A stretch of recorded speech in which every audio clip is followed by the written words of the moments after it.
Hello students, welcome back.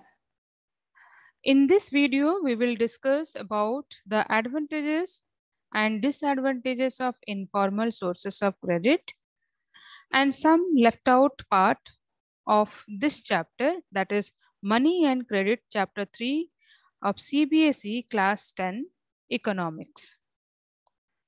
Now let us discuss in the informal sources of credit, the advantages.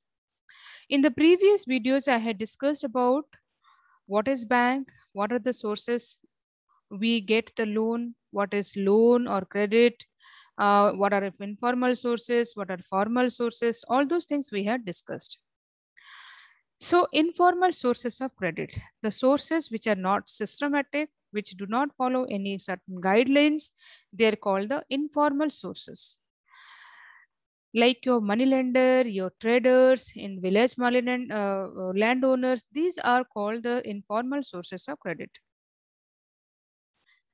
Here are some advantages. Very easy. The first one is very easy process and instant credit. If you need the loan, suppose at the midnight also you were able to get it. As it is very instantly you can get, that is, it is very easy and convenient for the people, especially the rural people, to get it. Less or no documentation. As you know, these are called the informal sources. The money lender, traders, they do not do any type of systematic work.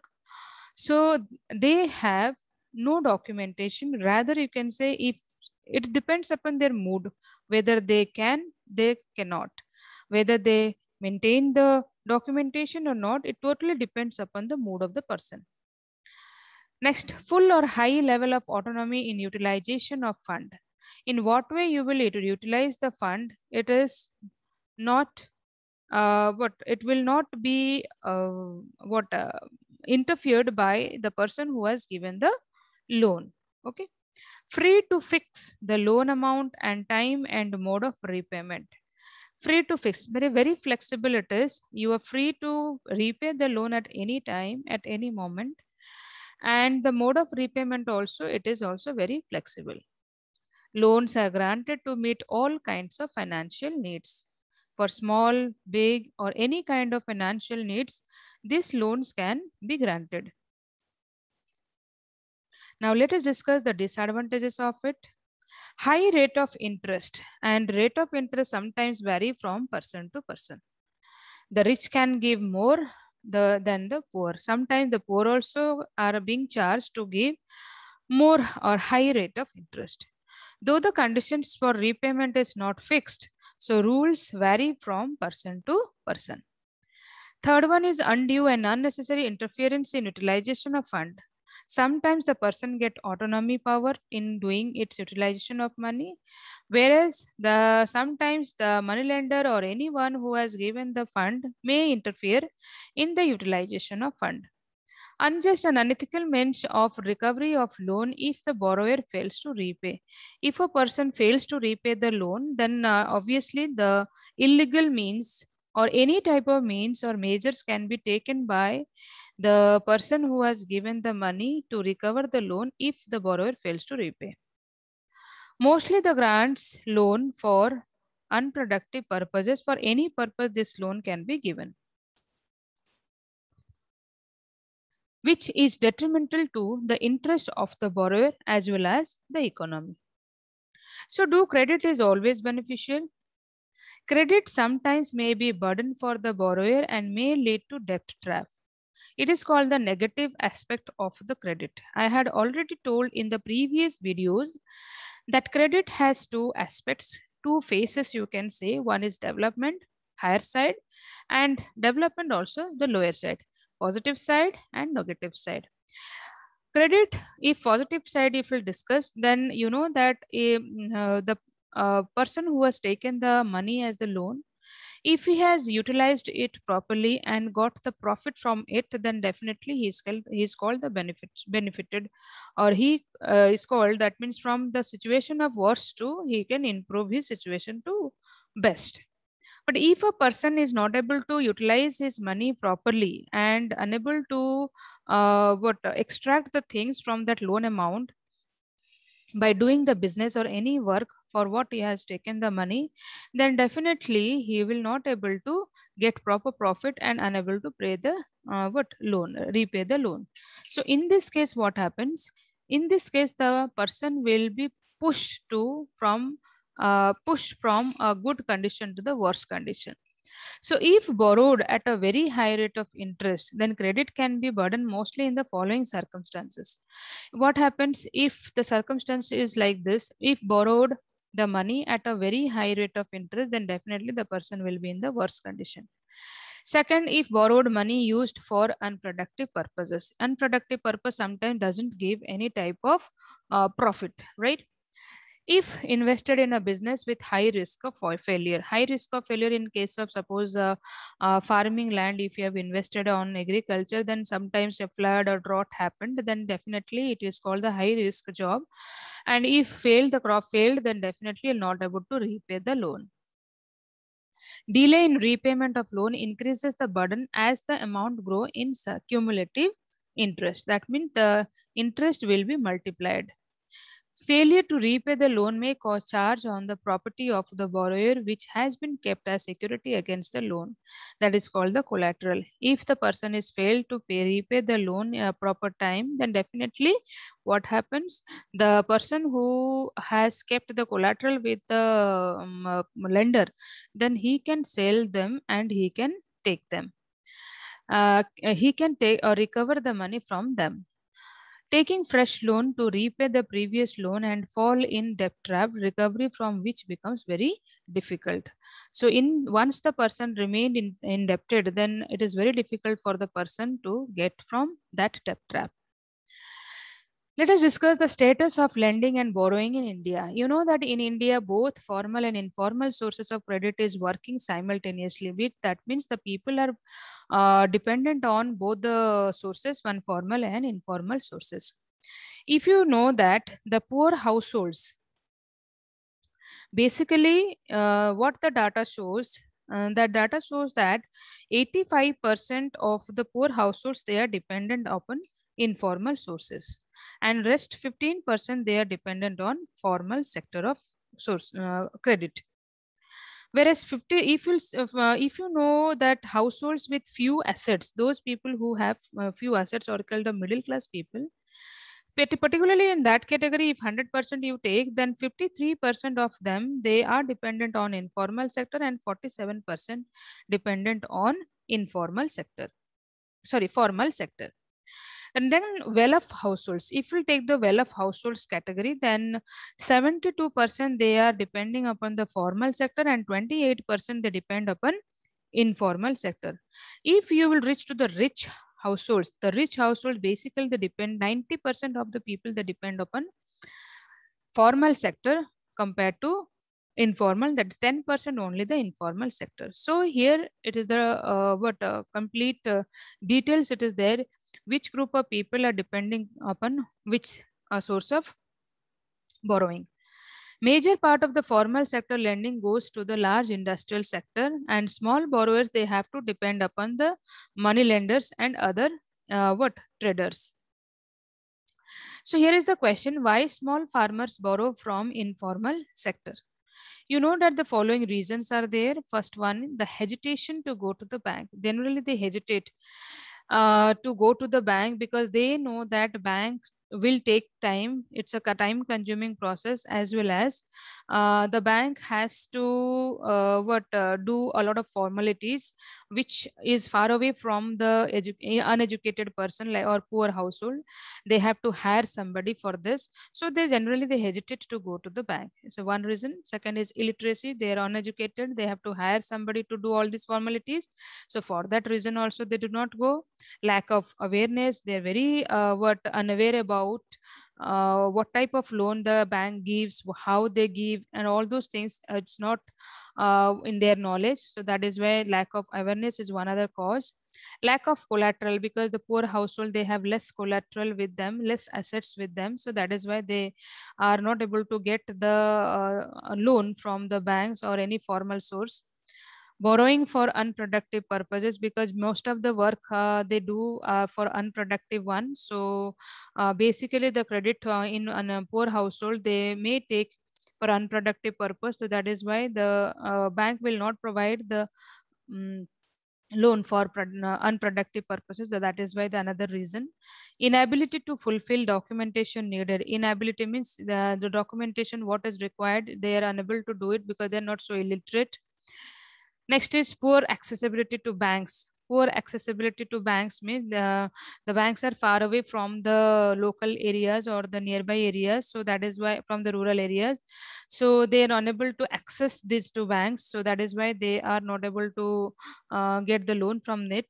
And easy accessibility to money lenders, as the money lenders, they are the knowing person. So they can feel free to take the loan from the money lenders. So these are the reasons why the farmers take the loan. Small farmers borrow the loan or any amount from the informal sector. Then what are the measures we should take to protect the borrowers of informal sector? We should increase the accessibility of formal sector lending by expanding banking network. We should establish more and more banks in the rural areas so that they can access to these areas and they can take the loan. There should be an easy and liberal documentation. Easy and the documentation, if you are making free and easy, then people will able to take the loan. And there should be a flexible loan arrangement. That means the size and the duration of the loan should be flexible. The size means the amount from 1,000 to any amount they can take the loan, and duration also it should be flexible.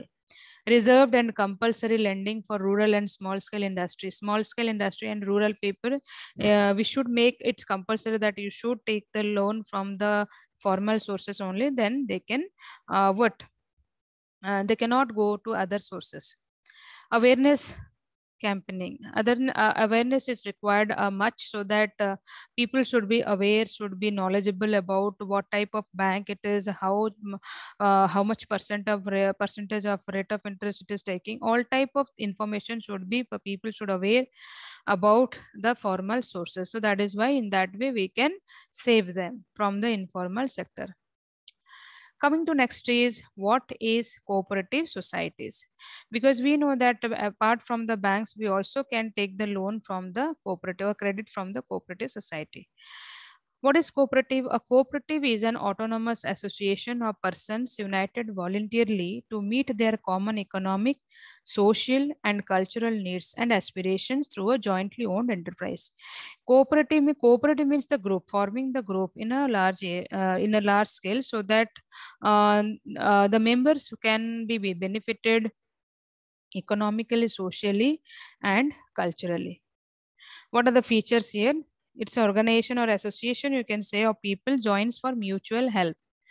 Development of the member is the main purpose, not earning profit. That means each member's development is the main motive of making the cooperatives than to earn the profit.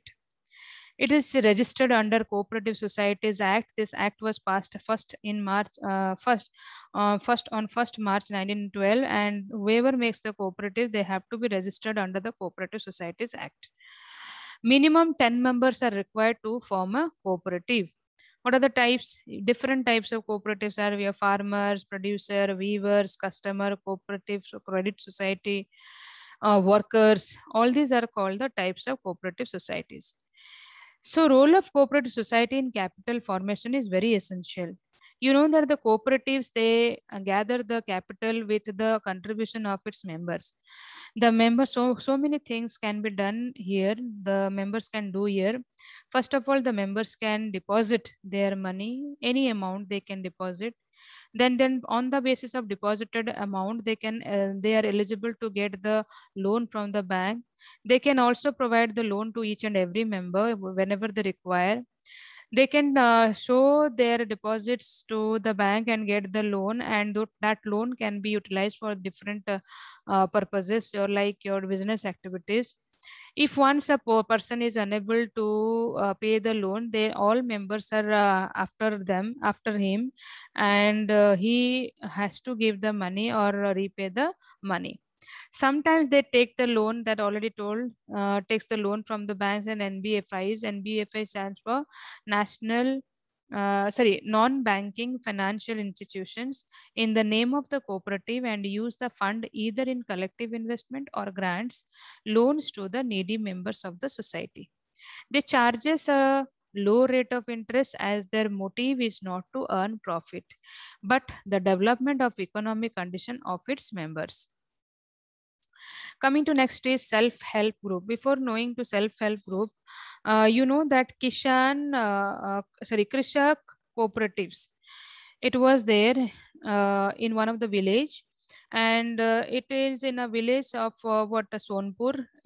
Krishak cooperative society was there. It has 2,300 farmers as members. It accepts deposits from its members. With these deposits as collateral, the cooperative has obtained a large loan from the bank. So these funds are used to provide loans to members. Once these loans are repaid, another fresh loan will be taken. Okay. This is all about cooperatives. Self-help group is the next part of this chapter. It is a small group of 15 to 20 people belonging from the small locality. Do you know, students, that in recent years, people have tried out some newer ways of providing loans to the poor.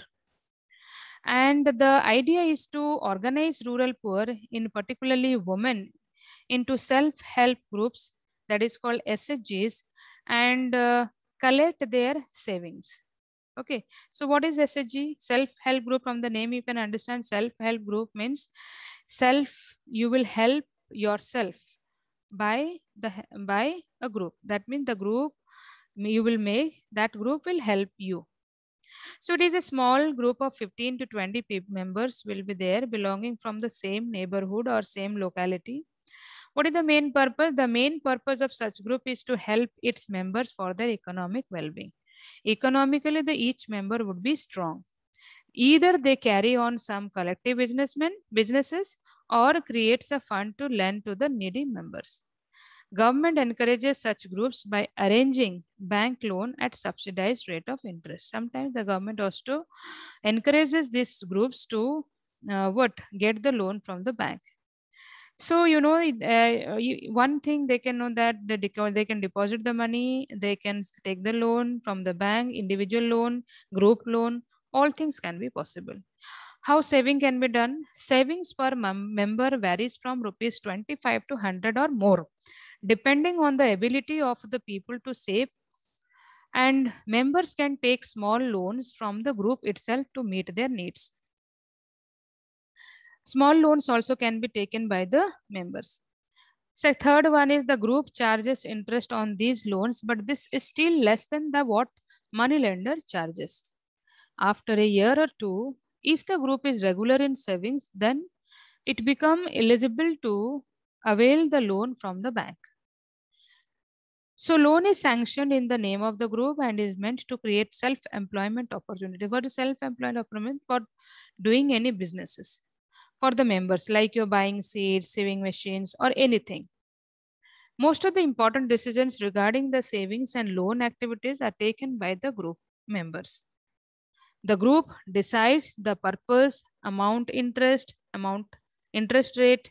These all things it is decided by the group itself. It is only responsible for repaying the loan amount as well. Any case of non-repayment of loan by any one member is followed up seriously by other members in the group. Means if a person is not able to give the money, then he is not excluded. Other persons or other members will be after him, after her. It is because SHG is for particularly the woman, they will be after her. At any cost, they have to deposit the loan amount or recover the loan amount. Because of this feature, banks are willing to give the loan to the poor woman when organized in SHGs, even though they have no collateral too. So this is the building blocks of organization of rural poor. Not only does it help women to become financially strong and self-dependent, the regular meetings of the group provide a platform to discuss and act on a variety of social issues such as health, nutrition, domestic violence, etc. So, origin of self-help group SHG कहाँ से आया? This had come from the concept of Grameen Bank of Bangladesh, and this concept it has developed in Bangladesh. Grameen Bank of Bangladesh is the biggest success story in reaching the poor to meet their credit needs at reasonable rates through the idea of SHG. And you know that it started in the 1970s as a small project. Grameen Bank in 2018 has over 9 million members in about 81,600 villages spread across Bangladesh. Almost all of the borrowers are women and belong to poorest sections of the society. These borrowers have proved that not only are poor women reliable borrowers, but also that they can start and run a variety of small income generating activities successfully. So, most of the borrowers are women and belong to poorest section of the society. So, this SHG had developed from the concept of Grameen Bank, that is concept of SHG developed in Bangladesh through this Grameen Bank of Bangladesh. Okay. So this is all about your chapter money and credit. I hope you have understood this. For further chapters, we will discuss the further chapters in the next video. Till then, thank you. Bye.